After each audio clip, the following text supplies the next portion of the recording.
England against Australia are always special games, but the fact that you have a chance to eliminate them from the competition, does that give you an extra layer of motivation going into this one? I think they're always big games, regardless of what's on the line. I suppose the fortunes that they've had with the weather probably adds a bit to it. Like you said, if like that tournament's on the line in this game, whereas we're already through. But from our perspective, if we're looking to win this tournament and go beyond and win the World Cup, we need to be beating the best sides in the world, and Australia at the moment are one of them. How important is it that the players don't subconsciously take their foot off the gas and lose momentum ahead of the semi-final? I think it's important. I think from our side of things, we emphasise the positive game in which we play. Sometimes that can look a little bit reckless at times, and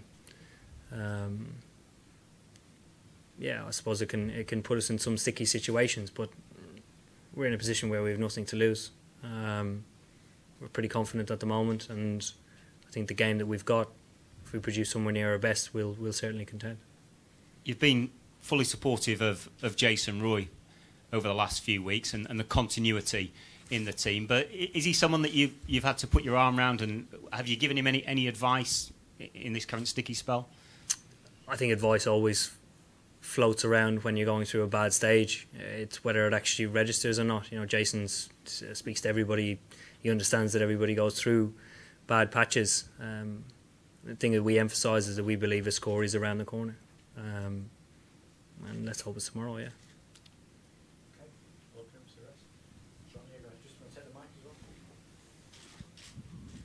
Did the games against Australia get the team's juices flowing a little bit more than other teams? I think they do.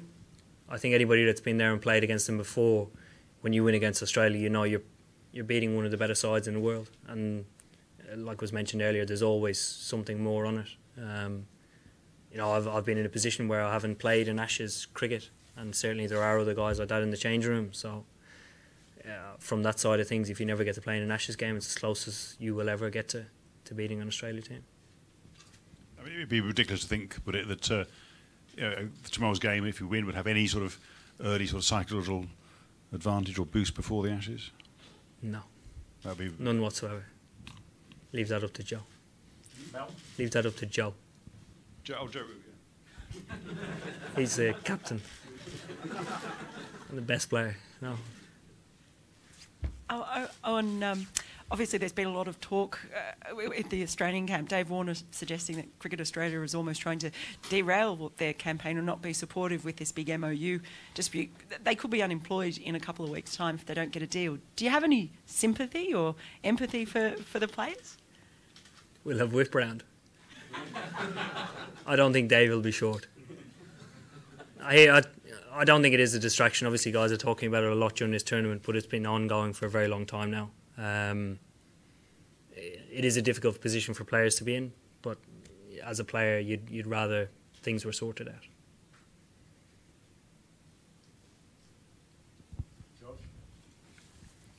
G'day. Is Brendan McCullum a big inspiration to you and the way that New Zealand team played in the World Cup, an inspiration to the side? He's certainly been an inspiration for me. I had 3 years at Calcutta with him, in which we sort of grew pretty close together, and I learnt a lot from him, watching him lead within a group, and his sort of tactical cricket brain in how he goes about things. He always has an alternative view, regardless of whether it's right or wrong, which makes things really interesting when you chat to him about cricket. But yeah, he has been. And it's fair to say that's pretty much a blueprint for this England side? I think I always mention the top 4 teams that got to the semis in Australia and New Zealand. The brand of cricket they played was completely different to everybody else. They were aggressive. They could score 350 if needed, and they always went for an attacking bowling lineup. Nothing they ever did was a step backwards. So that as a template, as opposed to just singling out New Zealand, I think is more relevant. Yeah. Yes, sir. And is it hard to get a gauge on how Australia's travelling, given they haven't played at all? And is that hampered your team's preparation at all when you haven't seen the batsman bat at all? They've played a lot of cricket.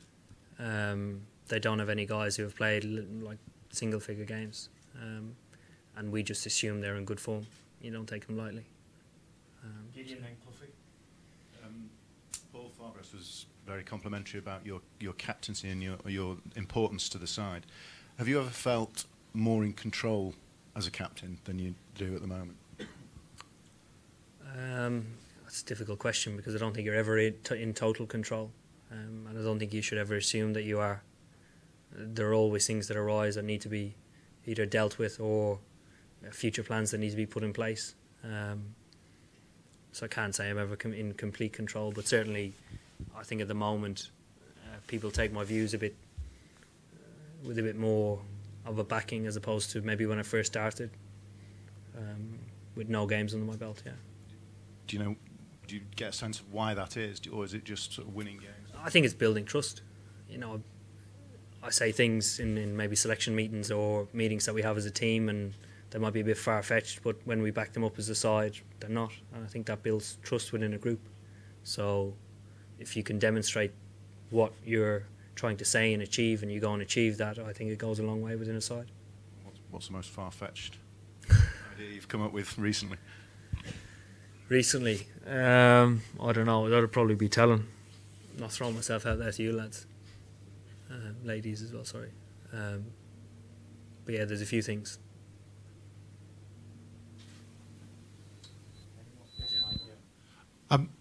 Owen, does it help that this game's at Edgbaston, where the rock and roll crowd often brings the best out of England? I mean, we look at the Ashes Test match here in 2005 and the feast of runs against New Zealand a couple of years ago, Champions Trophy against Australia 2013, which I think you would have been a part of as well.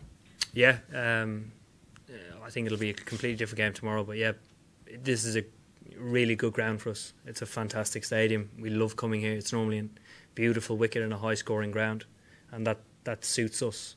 I think the atmosphere, particularly over that side of the ground, is always quite lively regardless of how the game is going. So yeah, we always seem to get results here, and that's part of home advantage. Can you tell us why you've been singing the national anthem in this tournament? No. You can't tell us? No, I don't want to. Okay, but is it made a sort of